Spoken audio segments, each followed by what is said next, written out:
You should. Okay.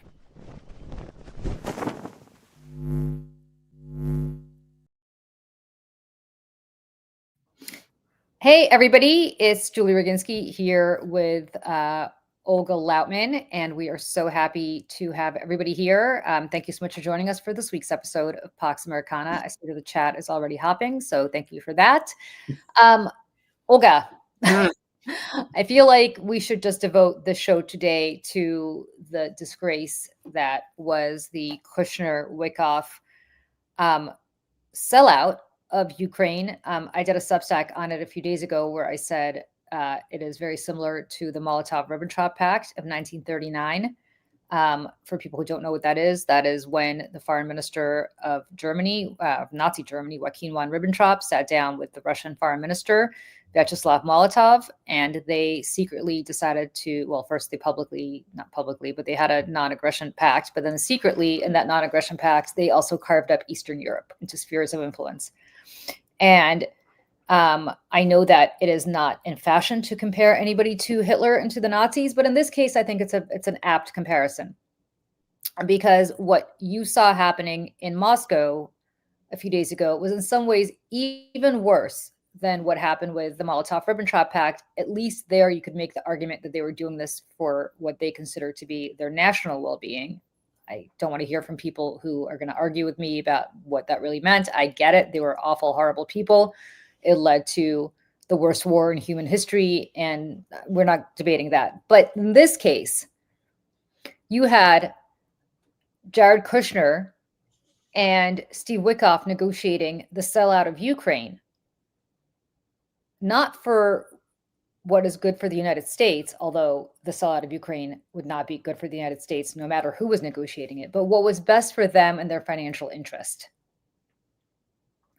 And in some ways, that is even worse, that if this were being sold to us as something that was good for the United States, because it is only good for their pocketbooks. I know it's kind of a controversial thing to say. Maybe it's not, but I don't know what your thoughts on that are. And if you disagree, let me know. No, it's exactly 100% what happened. Kushner and Witkoff. First of all, just a reminder that, of course, media always seems to forget to, deliver a backdrop. But Kushner was back in Moscow. He was back in Moscow. The media made it seem as if it's like, oh, wow, he just landed in Moscow for the first time.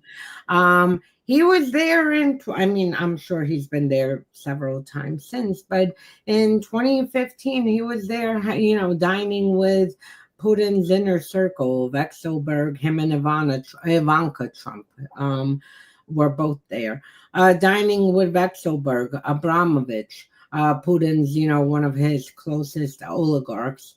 And he has had financial interest with Russia to begin with. So you have, and he has a very over a decade long relationship with Dmitriev. Yeah. I'm sorry to pause for people who don't know, Kirill Dmitriev, who was also at this meeting. It was a very small meeting. I think it's important to note the American side only had Kushner, Wickoff, and a few translators. And the Russian side had Putin's, Ushakov, Putin's foreign advisor, and Kirill Dmitriev, who is not officially in the government, other than he runs this Russian sovereign wealth fund, but he's basically Putin's wallet. That is his nickname. That is the guy that, and I mean Putin's wallet, not the Russian government's wallet. No, Putin's personal wallet. So to have a guy who is basically there negotiating on Putin's personal behalf with people who are negotiating on their own and Donald Trump's personal behalf, and by stress personal, over the fate of Ukraine, the biggest, longest war on a European soil still since 1945. What are we doing here? What are we doing here? And why is this not on the front page of every newspaper? Why is this not? This is the biggest foreign policy scandal, I think, in our nation's history. This is the biggest sin that our government has committed since slavery. I don't know how else to put it. This is that serious. We have people doing this for the benefit of their pocketbook and nothing else. They are selling out NATO. They are selling out the Pax Americana. They are selling out a sovereign nation. They are selling out other sovereign nations like Taiwan. They are selling out nuclear disarmament. There is so much that they are doing all to get rich that it boggles the mind that this is not, I mean, I get the Jeffrey Epstein thing, it's important, but why is this not front page 24/7 news everywhere, every day? New York Times, I ask you this, but I interrupted you. Sorry, Olga, go ahead. Not to mention, before I get back to Dmitriev, that Witkoff was advising Putin's advisor, on how to sell the surrender plan to Trump, which again, it's very interesting because it's the degree of separation that Trump is trying to create between him and the Russian government is interesting. But these calls were intercepted. And now just again, because I like to hop around like with scattered thoughts.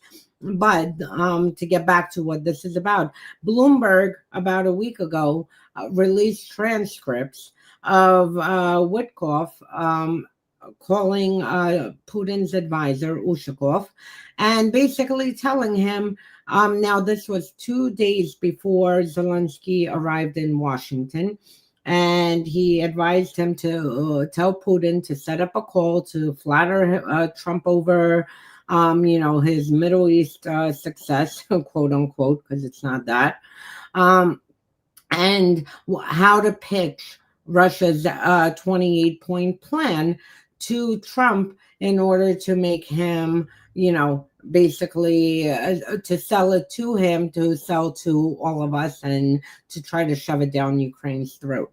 So you have Trump's real estate fixer running around and advising the Russian government on how, say, even if we take this story at face value, because they actually did have transcripts and the call, advising the U.S. president, the Russian government, on how to get around the U.S. president. People used to go to jail for this. I mean, I don't understand how that, so this is the pretext before even this visit. Second of all, and then Trump's like, no problem, and rewards him by sending him back to Moscow to continue this. And second of all, I am confident, very confident, that it was Russia who released this transcript. Because people, I saw several like MAGA sycophants, saying, oh, whoever released in the U.S. government should be fired.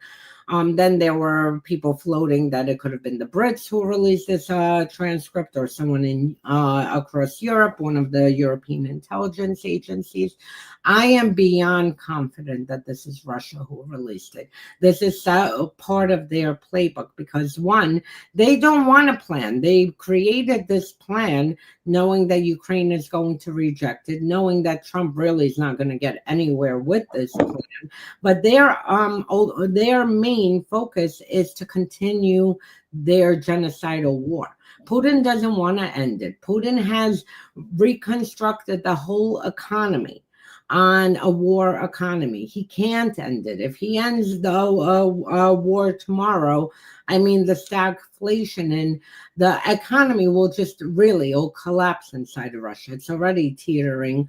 Imagine with this. So he doesn't want this. He's sitting and kicking the can down the road like, yeah, how about we have another meeting? Yeah, how about we try this plan, that plan? This is all, dangles for Trump while he continues his genocidal war. And he started this in February. We're in December. We are no closer to anything. And I promise you, next summer, we're going to have the same discussion. We'll be in the same position. So for Russia, this would be strategic. One, to show that Witkoff and Trump are working on behalf of the Russians in order to shove a surrender plan down Ukraine and Europe's throat. And two, to send a nice, thing to Trump message. We have recordings because with Russia, they record everything. Everything.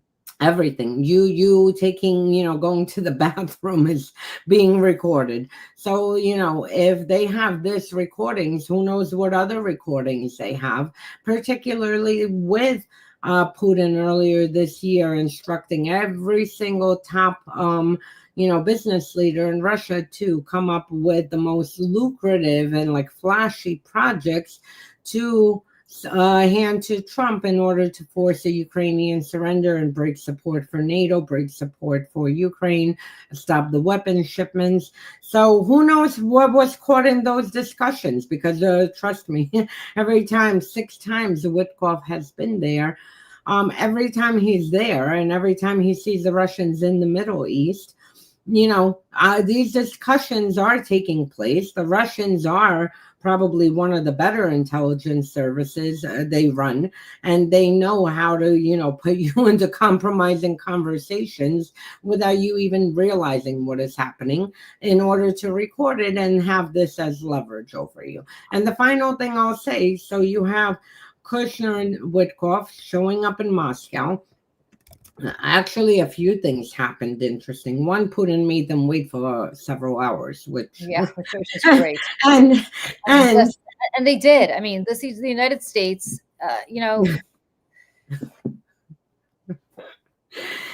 Yeah, they made them wait, and in typical Russian fashion, not only did Putin make him wait, but which really made me scratch my head because I, kept checking the news of the meeting.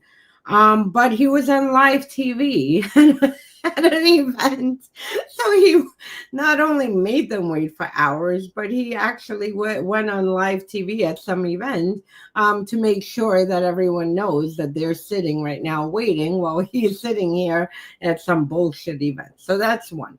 Two, Kushner this time, who came back to Moscow, his beloved home, he, we have to remember, has the whole pipeline with Saudi Arabia, and Dmitriev is a direct pipeline from Russia from the Kremlin to Saudi Arabia, to Qatar, to UAE, in order to literally move sanction, like help Russian oligarchs and Russian entities avoid sanctions. And he uses various Middle Eastern vehicles. He has very close relationships with, these regimes across the Middle East, longer than the U.S. does. And this is exactly, so we don't even know what's being funneled to Kushner via the Saudis or via, all his other projects. And we don't know what's being funneled to Witkoff via the World Liberty Financial, through the crypto fund that he started with Trump. I mean, listen, it's not the beauty of this. And this is where I think the press is just falling down on this, right? If this were all done under cover of darkness and secret, then the press would get interested because they think they were trying to hide something. But because it is being so blatantly done out in the open, I mean, the next time there's a Democratic president and that person wants to do something super controversial, don't hide it. Don't hide. Just go do it. Just own it. Because apparently the press is going to be like, oh, okay, all right, no problem. I mean, it's just like, I can't, to be honest, I cannot believe what I'm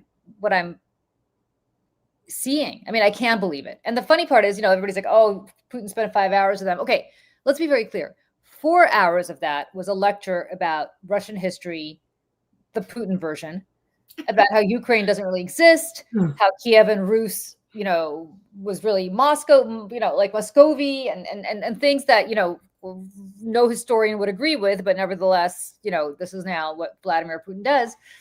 That was the first 4 hours. And the last hour was probably like, okay, how much money is, Kirill's going to take care of the details with you on the back end about the money. And again, just a reminder, their goal is not to force a surrender plan, because Russia devised this 28-point surrender plan that they've been floating around. They know themselves no one's going to take it. Not Ukraine, not Europe. Their goal is to cause, which is their bigger goal, to cause cracks within the NATO alliance, to cause a transatlantic rift with Europeans seeing U.S. basically acting as messengers for Moscow. This is their goal. It's not that they want more than Donbass. They want all of Ukraine. Then they want to move on to Lithuania and Latvia and Estonia and Moldova and Georgia and Kazakhstan and Kyrgyzstan. This is what they want.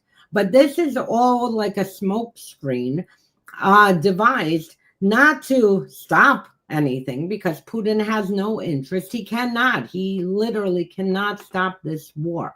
Because, like I said, just in the summer, he sat and signed a presidential decree ordering, every, like the top 400 companies to shift over into war production on top of already what is happening.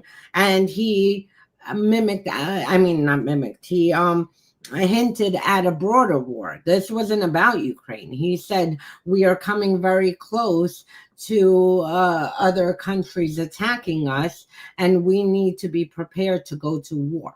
So this decree that he signed wasn't about Ukraine. It wasn't about anything. The type of weapons that he authorized has nothing to do with Ukraine. This has to do with Europe, the rest of Europe. So, Putin is in this for the long haul. He's pretty happy for him. He's sitting in the Kremlin. He can carry this, genocidal invasion on. He's already been doing this since 2014. So we're now entering 12 years of, this failure of the West to stop Russia, which is incredible. You have one, lawless, collapsing country, and then you have 30 plus countries, and this imbalance. The fact that this one lawless country can continue 12 years later to do this is incredible.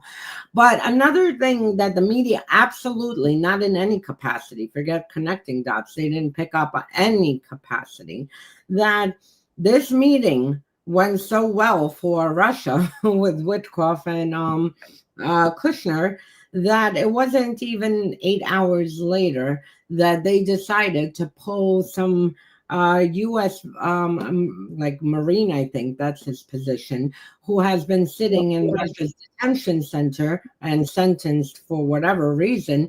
They decided within 8 hours to drag him out front page and say that we are sentencing him now to 10 years. Because he attempted to attack a security guard inside the, penal colony.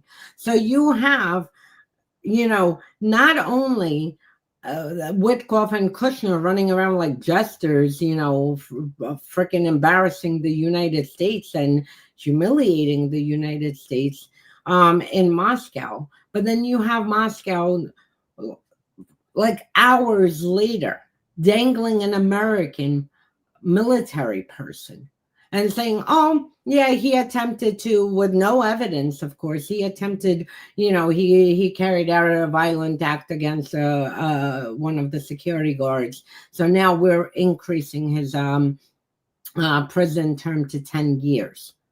Was this mentioned anywhere? Did you hear about it? Because had I not read Russian press, I would have never, ever known that an American is being, dragged out, humiliated, and a military. They have several. They have a school teacher.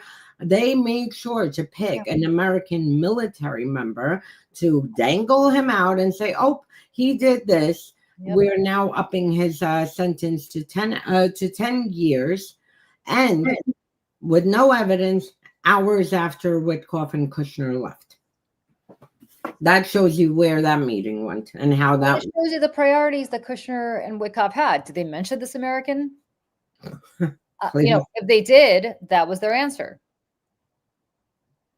Yeah, and I'm sure they didn't, because the only thing they're concerned with is money. That's it. I mean, Kushner is not a government employee. Witkoff is a shady real estate guy from New York who dealt with Russian mafia back in the day, deals with Blavatnik, which is Putin's other money man. I'm sure Kushner did too in his real estate, or his dad did. I mean, look, here's the reality. Jared Kushner, and I've known that family a long time because, believe it or not, they used to be big Democratic donors back in the day. His dad was. Jared was a little kid running around back then. they're totally immoral. I mean, like broken. But the one thing that's fascinating to me is that they hold up their grandparents, Jared's grandparents, who are Holocaust survivors. Like they hold them up like they are deities, which is absolutely right. I mean, if you survive the Holocaust, you should be held up that way. And yet, has Jared learned nothing? There is literally a genocide happening right now. Right now. Zelensky, parentheses, Jewish, is being called a Nazi.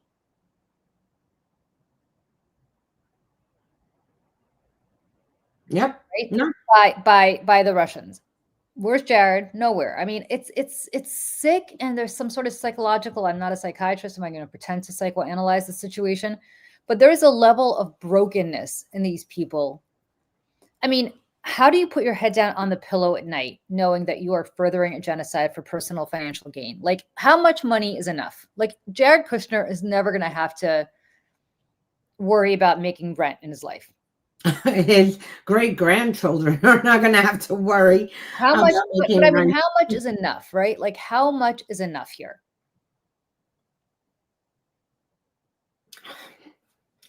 I mean, again, it goes to the bigger, discussion, just period. With we see the same story happening yesterday. Saw news, well, not news, CNN direct, I believe Michael Dell, to donate, billions to Trump. Really? Like, for his whatever this nonsense freaking child fund. Really? Like Della is wealthy enough. If he wanted to, one, he can donate $6.5 billion to any children's organization that exists and is doing work domestically in the United States or across the globe. Two, he can open his own children organization, child organization. So why is it that you need to go and make $6.5 billion donation to Trump? Money, more power, more money. How much money is enough to these people? Apparently, it's a sickness and it's a disease, and it's I mean, you've got Jared Kushner playing dress up, diplomat dress up, while when he and Ivanka went to Israel and were lauded and cheered for accomplishing this ceasefire. And it's laughable because there was no ceasefire. There was no ceasefire. There was a pretend ceasefire that took place in Sharm el-Sheikh in Egypt, to which neither the Israelis nor the Palestinians or Hamas showed up. But, you had Qatar and you had the Egyptians and you had, the Turks and you had all these people standing there applauding Trump for a ceasefire and Kushner for a ceasefire that actually, check out what's happening. By the way, I know it's off the front pages because the press just follows the Pied Piper off the cliff, but wanted to check out what's happening in Gaza right now. Yeah, and the only thing I will give them credit is to release the rest of them. The hostages released. That they did. Yeah. And that was an accomplishment. Other than that, but that's not a ceasefire. That's a release. No, absolutely not. That's releasing the hostages. That has nothing to do with a ceasefire. No, so I mean, the whole thing is honestly sickening. And like I said, Ukraine is not going to accept this. Trump and Putin can dream up whatever they want. They could dream up taking Finland and splitting Germany and whatever they want. They're not going to take, these countries have their own objectives, their own priorities, their own national security, their own constitutions. So this is, again, not going anywhere. Trump's Thanksgiving bullshit blew by, after the media making a circus of it. Oh my God. Well, and this drives me nuts. This really, since 2014, this has really been one of my biggest pet peeves, that you have Russia committing the worst atrocities. Kiev was without electricity, for most of the day because of all the strikes on the energy infrastructure, on top of all the strikes on apartment buildings. I mean, you have Russia right now strategically every single night targeting people's homes while they're sleeping. And that's it. I mean, like, you really have to be morally bankrupt and have some kind of dysfunction in your brain, to say, let's go after sleeping kids. But this is what they're doing, you know. And the media, instead of ever reporting on these things, they report on it for a bit, then they disappear. And, the only reason Ukraine was back in the news was because of this Kremlin drafted, smoke screen of a plan. And then the media started turning it again into another circus. Oh my God, how close are we to peace? Where is this framing of media? How close are we to pushing Russia out of Ukraine? Because here you want to achieve peace. Here's a sure method to achieve peace. Get Russia the hell out of a foreign country. And there you have peace, because Ukraine's not interested in invading Russia or attacking Russia. The minute, Russia goes back, Ukraine has been striking refineries and critical infrastructure in Russia. They'll never launch another drone that way. If anything, we always joke that we're going to put such a fortify the border with alligators and moats and electric zapping stuff and like a freaking 10 million foot wall, everything to make sure here in Russia, this is your side and this is Ukraine's. But the media, brought it back and made Trump's Thanksgiving demands as if that's it, like the whole world is going to stop and that's it. Oh, Trump said Thanksgiving and that's it. Ukraine either lay down and surrender, or just you have to, go against the United States. We're already in December. Nothing happened. Trump moved on. And Trump is, knows how the media is, and throws these things out in order to kind of like the media reminds me of like penguins, and like you have little fishies, sardines being directed and they all come flopping over there. So Trump knows this very well, and he threw out this, thing to get away from Epstein, to get away from the war crimes they're committing in the Caribbean, and to move the topic elsewhere, to something else. And we're now in December, and guess what? We are as close to any kind of a ceasefire as we were in January. And that's it. Yeah. I mean, look, it's laughable. And the part that I guess upsets me more than anything else, aside from the obvious, which is that these people are monsters, is that the media just keeps falling for it every time. Like, oh, this is going to be the time. This is going to be the time.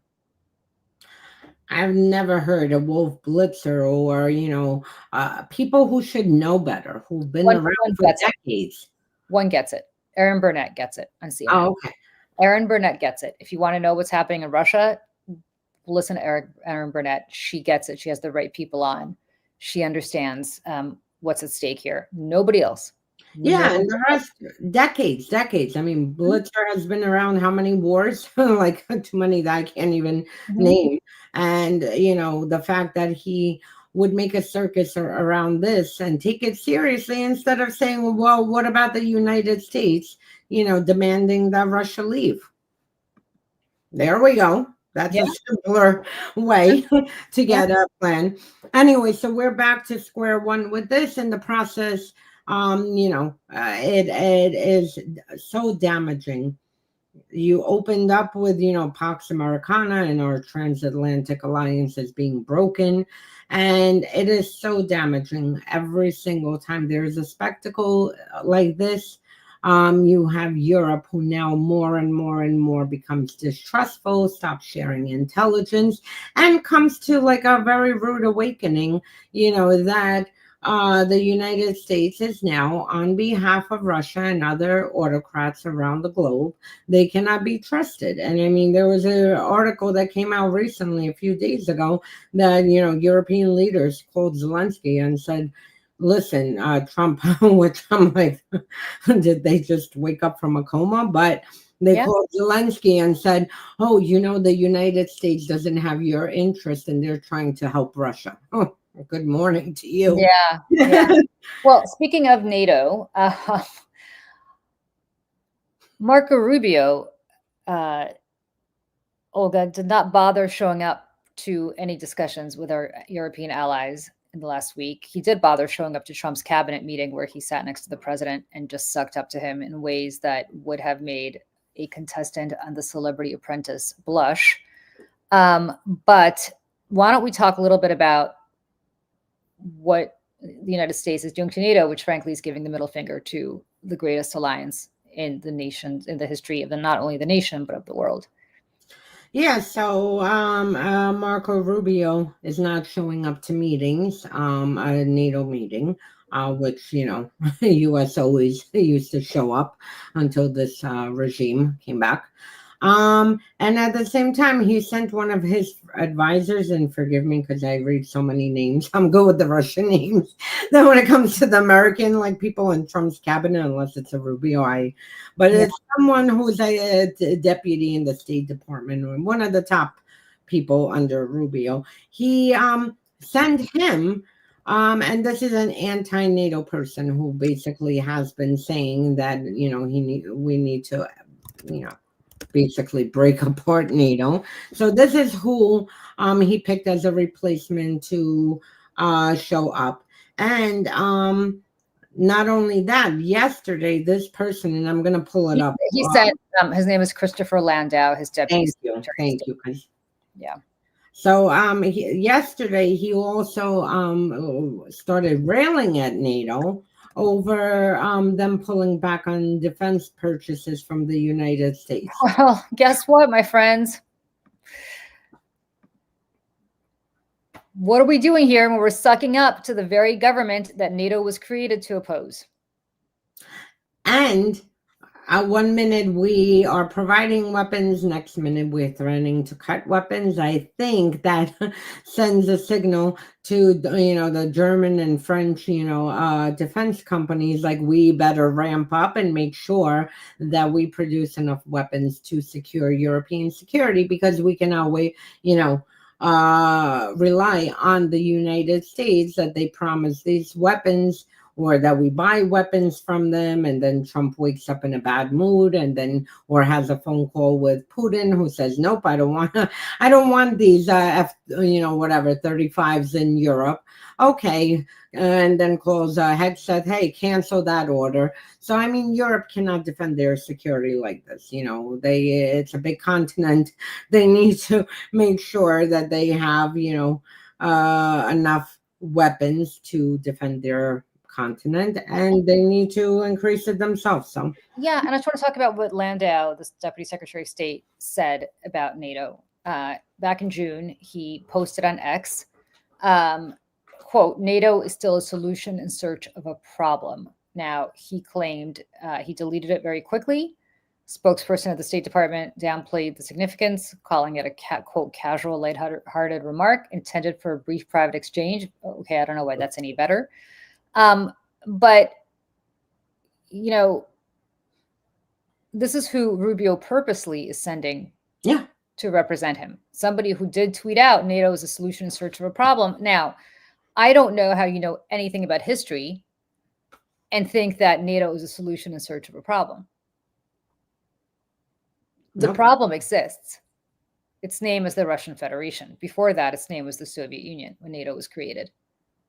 And the solution is that we all band together in the West with our shared ideals of democracy, sovereignty, and freedom. And we defend collectively anybody who would aggress against us based on those values, which is exactly what NATO did after 9/11. Now, I don't know how old Christopher Landau is. I don't know if he wasn't around for 9/11, which would make him 25 years old. But I suspect he's a little older than that, which means that he must have remembered when we, the United States, invoked Article 5 in the only time in NATO's history, and every member of NATO collectively came to our defense and sent troops to Afghanistan, even people who had no business being there. And died for the United States. They weren't attacked. We were. Yep. So there's your problem. And there's your solution. And this is who this president and this Secretary of State have decided that they're going to send to the most important alliance that this nation has ever seen to represent the United States before our NATO allies. Yep. And then they're upset that NATO is looking to their own defense industries, the NATO member countries, and not buying from us. Well, do you trust us at this point to buy from us? Do you trust us to share intelligence? Do you trust us to support Article 5 in case one of them gets attacked? If you are the president of Poland right now, or the leaders of Latvia, Lithuania, Estonia, Finland, all NATO countries, do you think that the United States is going to come to your defense when and if you are attacked by the only country that has attacked you since 1945? That would be the Soviet Union, which now is the Russian Federation.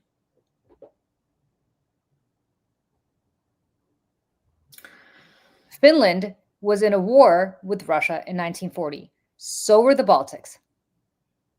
That is how the Baltics became part of the Soviet Union. Poland, we'll end here where we started, was carved up by the Nazi foreign minister and the Soviet foreign minister. And if you go to Poland today and you ask the Poles if they like the Germans less than they like the Russians, they look at you like you have 20 heads attached to your body. They're like, the Germans, what's the problem with the Germans? But they hear the Russian language. And I know this because I made the mistake of speaking Russian in Krakow one day when my mother called me on my cell phone. I picked up in the middle of a restaurant out with her. I thought we were going to get tossed out of there. They hate the Russians. I mean, I know Polish people who live in this country. They hate them because they were force-fed that bullshit propaganda their entire lives under Soviet rule, when they had a puppet regime ruling them on behalf of Moscow. Yeah, no. There's your problem. There's your problem. And they joined NATO because they believed NATO was the solution. That is the most important thing. I bet you if you ask any poll, the most important thing that they did for their national security since 1945 was finally getting admitted into NATO. And this guy, this representative of the United States, has the nerve and the temerity to sit there and tweet out that it's a problem in search of a solution, or a solution in search of a problem, whatever the hell he said. This is who's representing us. And I'm sorry, I can pull up the New York Times and share it right now, but the point is none of this is on the front page. None of this is on the front page. We're paying for this. We are all paying for his salary. We're paying for Rubio's salary. We're paying for all of this. All of this.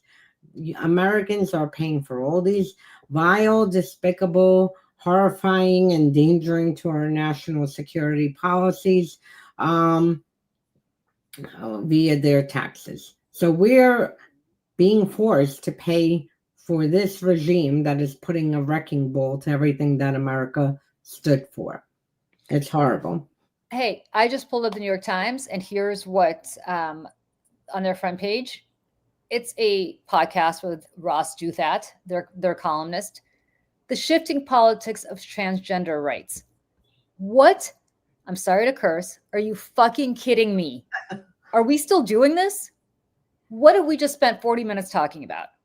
What have we just spent 40 minutes talking about? And we're talking about that's on the front page, the shifting politics of transgender rights. Wake up, A.G. Sulzberger. Wake up. Well, I mean, New York Times has a history of covering up for monsters. They did for Stalin. They covered up for Russia's genocide against Ukrainians, said that nothing was happening there. So they have a history. Before we go, I want to spend a few minutes closer to home, literally closer to home, in the White House. And this is something troubling, and I want to sit down and write about this. So the White House, again, with our tax money, launched, their propaganda White House website. You go to whitehouse.gov. It's like, really, it's propaganda. It looks like RT or Taz or the Novosti or any of those. But they just launched a bias meter. And basically, this is to go after press. And this is to, report on the Washington Post and New York Times and CNN and every mainstream media outlet, ProPublica and PR, whoever is reporting anything on this regime, to put them on this with the journalists, with the article, and to call them and single them out. One, as someone, Julie and I are beyond familiar with, not only Soviet but Russian propaganda, and how their media and information, space is designed. This is something that's extremely troubling because, one, they did this White House, basically, I'm telling you, it looks like Breitbart, like, even TV, it looks like Breitbart, whatever. Now they launched this. And then after they launched this, yesterday news came out that they are launching a tip line. So now if you see any article, like, for instance, Hexeth may have committed war crimes or murder, depending, whichever is weighed legally, because we're technically not in a war, then it would have been murder. If we are in a war, then war crimes. Let's cut to the chase. It's murder, but go ahead. Yeah. So, it was Washington Post who broke this. And, American people would never have a clue of what was happening, and the fact that, the defense secretary and potentially an admiral committed war crimes by doing a double tap strike, which, who is the only country that does double tap strikes? This is Russia. Russia does them all the time, whether it's in Ukraine, Syria. They will hit something, see that there are survivors, and say, oh, no, we don't want survivors. And we're talking about in hospitals and, humanitarian corridors. And then they go and strike again. In Ukraine, they hit a residential building, wait for first responders to arrive, and then, make sure to do a double strike to kill the first responders. Now, this is what the United States is doing. We wouldn't know if it wasn't the Washington Post who broke this story that's serious enough that you have freaking Republican senators and Congress people, a handful of them, that are sounding the alarm that potentially there may be war crimes and calling for investigations. Guess what? This is the type of reporting that is now going to be on this bias meter, endangering the journalists, intimidating the journalists, singling them out. And we all know every time Trump singles, someone out, that they end up getting bomb threats and swatting and, potential actual attacks. So, I mean, this,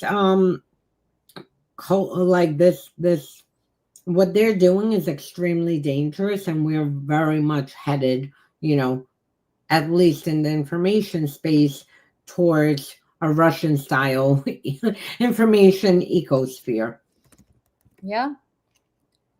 I mean, listen, we're at a point here now. I just want people to understand. I don't know about you, Olga. I think you're on this list also. I've always said it's a point of pride for me that I was and continue to be on a list of Americans who's banned from setting foot in Russia. I actually was never put on the list. Oh, you're never put. Well, then enjoy summer. I got put on a traitor list by the person who murdered what's his name? Oh my God, Alexander Litvinenko with polonium. Oh, okay. He put out a list of traitors and put me on a different list. If you're not on this list, I guess you could enjoy summer on the Volga in my place. But anyway, I got put on this list. And the way I found out I was put on this list was I saw this list being released. I start looking at the list and I'm like, Joe Biden, okay, this makes sense. Lloyd Austin, the Secretary of Defense, this makes sense. And then we get somewhere to down the list, and I'm like, Julie Roginski. I'm like, wait, what? Anyway, I thought long and hard about why I got put on this list. And the reason I got put on this list is because when I was at Fox, I think I told you about this before, I had a show. They crazily gave me a show on foxnews.com, which back then they were not paying attention to. Now it's like the money tree for them. But back then, this was in 2016, 2017, they weren't really paying attention to it. They gave me my own show and they gave me a producer. And since nobody's paying attention to it, I decided to use it as an opportunity to go after Putin. And I would look into the camera every week and I would literally riff in Russian and tell Vladimir Putin that he sucked. And it was great because Fox never kind of paid attention. Nobody ever paid attention to it, but the Russians paid attention to it. And they started calling Fox and they started complaining that I was a Russophobe, which is hilarious considering that I am Russian. They started complaining nonstop on Twitter. And anyway, it became a big deal. Anyway, I then end up on this banned list. And I don't really care because that's not like I was planning on going to Russia while Vladimir Putin was around anyway. But I say this to say that it is it's not a big leap. It's a one tiny little step from what you say publicly as a member of the media and being put on a list. And that list is what the White House now has. Now, if I were to set foot in Russia today, I would be immediately arrested and I presume tried for violating the travel ban and sent to the gulag probably for the rest of my life. And we're getting there, my friends. I just want to be very clear. We are getting there. And because that's what's, I just want to be clear. That's what's happening with this list. It starts with lists. It doesn't end with lists. No. My parents were on lists. Yeah, of course, Oliver. Yeah. And on the flip side, so I'm not on the sanctions and travel ban list of Russia's, which they built out a nice, interesting to see how many they add and who they add. But about a year or so ago, what is his name? Lugavoy, who was responsible. He was an FSB agent who, in I believe 2004, went to Britain and is the one who was responsible for giving Litvinenko polonium in his tea, and that was the first, state-sanctioned murder that we saw live happening outside of Russia. He put me on a list and, on a list of traitors and posted about me in his Telegram. Now, the reason I say this is that this is now on the other side of what the White House is doing and how Trump operates with this. So he posted me on that. At the same time, you had Malofeyev's rag, Tsargrad, and another unknown Russian, rag outlet that's probably controlled by FSB, put me in an article about the pilot who was assassinated. And the article started out that this pilot who defected to Ukraine, a Russian pilot, then made his way, Ukrainians gave him a new identity, made his way to Spain. He was assassinated by the Russians. They found out who he was, his new identity, tracked him down. The article started, both in Malofeyev's and that his murder basically flushed out all the raps and the traitors to the country, and that we're all going to see the same fate. So this is the intimidation tactics that they use, where they start, not directly putting a death threat against you, but putting you in a random article. I didn't even write about this thing. And that's same thing what Trump does. And I mean, Marjorie Taylor Greene and a few of his own people, received, Thomas Massey and others received the same medicine, that once you get put on a list and get a target on you, the intimidation that follows. And this is exactly what this White House thing, is. And like you said, anytime there are lists, the Nazis made lists, the Soviets made lists, the Russians make lists. Anytime there's a list, I mean, it's not good. You don't want to be on any list. We don't want to even get into a habit of tip lines, having informants, rat you out within the government, which they set up, or these bias meters, and any, this is all unhealthy, undemocratic, un-American. This is very, very, like, we're crawling into Russia's territory. Yeah, absolutely. All right, Olga. Couple of housekeeping notes. Olga's birthday is next week. Happy birthday, Olga. We're not going to ask how old, but still younger than me. 20, However, 21. 21 forever. Forever. 21. Oh God, I would not want to be 21 again. I don't know about you. I'm very happy. Actually, very, very happy not being 21 anymore. But anyway, so Olga is traveling. We are not going to be doing our show on Tuesday. We're not going to be doing active measures on Tuesday, although we will have our final installment of active measures in your inboxes on Monday. We will do the show when Olga gets back. So that's not the last week was not the last show, but still. They're scheduled towards the end of the month. Both Thursdays fall on New Year's Day and Christmas Day. Yeah. So yeah. So Olga is also not going to be here next Thursday for Pax Americana. So we will be skipping next week. We will be back on the 18th, and then not again until New Year's or after New Year's, just because, as Olga pointed out, both Christmas and New Year's are on Thursdays. And, I don't know if you want to spend your Christmas with us. I hope you have other things to do, or at least some happier shows to watch other than us complaining about how much the United States government is selling us out to the Russian Federation. So have a wonderful week, and we will see you a week from this coming Tuesday. I will be here tomorrow on May Day at 8 a.m. with Michelle Kinney, but for Olga and me, we are signing off until not in this week, but the week after, the week of the 15th. So we'll see you back here on the 16th. And thank you to everyone for, oh my God, my birthday started today. I'm excited. Birthday week. All right. Have a wonderful, wonderful trip, Olga. Happy birthday. We love you. Thank you. Thank you. Thank you. And thank everybody else. See everyone in 2 weeks. We'll see you in 2 weeks. Bye, everybody. Bye, everyone. Bye.